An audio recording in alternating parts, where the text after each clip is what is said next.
There's something about a lighthouse, standing alone against the endless sea, its light cutting through the dark, a promise of safety to ships that will never know your name. But imagine being the keeper, weeks alone, sometimes months. Just you, the waves, and the light. Your only companions, the other keepers. Your only visitors, the relief ship, arriving every few weeks with supplies and news from a world that feels increasingly distant.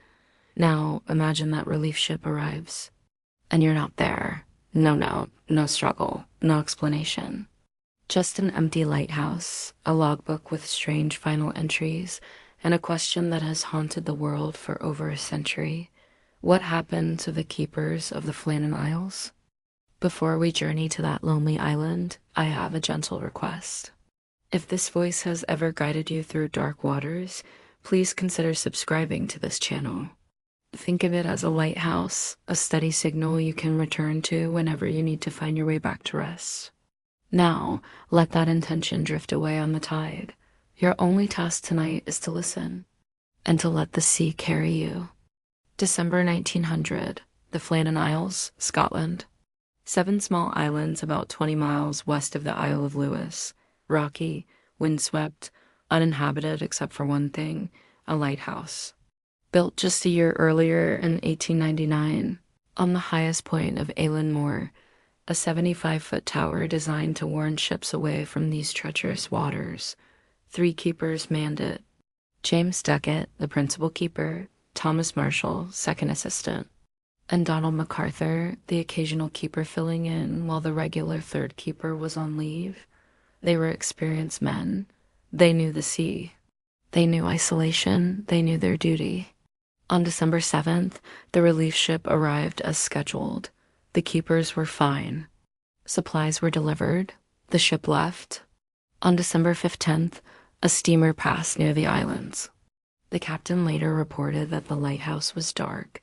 No light, no signal. He thought nothing of it, perhaps a technical issue. On December 26th, the relief ship Hesperus arrived for its scheduled visit. The crew expected a warm welcome, fresh bread, conversation, news. Instead, they found silence. The Hesperus anchored offshore. The seas were too rough to dock immediately, so Captain James Harvey waited. He signaled the lighthouse. Nothing. He waited longer. Blew the ship's horn. Nothing. By the next morning, the sea had calmed enough to send a boat. The second mate, Joseph Moore, rowed ashore alone. He climbed the 160 steps to the lighthouse door. It was closed, locked. He opened it and stepped inside.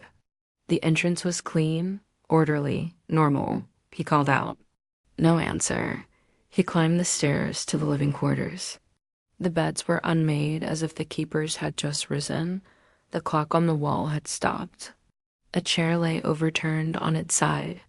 The remains of a meal sat on the table, uneaten, but no sign of the men. No note. No struggle. No blood. Nothing. Moore ran back to the boat, rowed to the ship, and reported what he'd found. A search party was organized immediately. They searched every inch of the island, every cliff, every crevice, every cave. Nothing. 3 men had vanished into thin air. The logbook told a strange story. Entries from the first weeks were routine, weather reports, lamp maintenance, the ordinary details of lighthouse life. Then, on December 12th, something changed. Thomas Marshall wrote, "Storm ended, sea calm. God is over all." A strange entry. Why mention God? Why include that phrase? The next day, December 13th, storm ended, sea calm, God is over all, repeated, word for word. December 14th, same entry, again. December 15th, Marshall wrote about severe winds. Then a final line, the storm has been raging ever since we arrived. I am not sure what is happening. December 16th and 17th, James Ducat's handwriting appears. He wrote about a storm so fierce it had no equal in his memory. He mentioned Marshall had been very quiet and brooding. Then the final entry, December 18th, Ducat's handwriting again, Storm ended. Sea calm. They have not been all these years where we thought. We are all praying. They have not been all these years where we thought. What does that mean? Who are they? What had the keepers seen out there in the darkness while the storm raged? The search party expanded. More men, more boats. They combed every inch of Eilean Moor. On the west side of the island, they found something.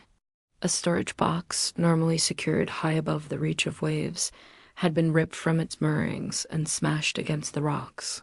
Inside, ropes and pulleys were tangled and broken. Nearby, a section of the stone wall surrounding the landing platform had been torn away. The iron railings were twisted like wire. It looked like a massive, impossible wave had swept over the island. But the keepers' oilskin coats were still inside the lighthouse. If they had gone outside during a storm, they would have worn them. They didn't. They left without protection, without preparation, without reason. The theory emerged. A giant wave, a freak wave, had swept them off the island while they were securing equipment. It explained the damage. It explained the missing coats. But it didn't explain the logbook. It didn't explain why experienced keepers would all go outside at once during a storm. It didn't explain the strange final words. They have not been all these years where we thought. Over the decades, theories multiplied. Some said they were swept away by a wave, the simplest explanation, the official conclusion, but others wondered. What about the overturned chair? A sign of struggle, perhaps. A sudden confrontation. What about the stop clock? Did time itself pause at the moment they vanished? What about the logbook entries? Phrases that sounded less like weather reports and more like prayers. Like confessions, like warnings. Some speculated about madness. 3 men, isolated too long, the wind and waves playing tricks on their minds. Perhaps one snapped. Perhaps violence erupted. Perhaps the bodies were disposed of in the sea, but no blood. No signs of struggle, nothing. Others whispered of something darker. The Flannan Isles had a reputation long before the lighthouse was built. Local legends spoke of little people who lived on the islands, of ships that disappeared, of a place where the veil between worlds grew thin. What if the keepers didn't fall? What if they were taken?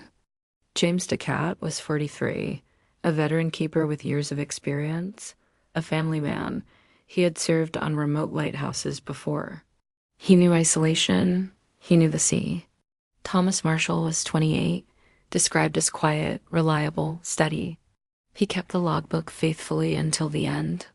Donald McArthur was 40, an occasional keeper filling in, known for his strength and his sense of humor.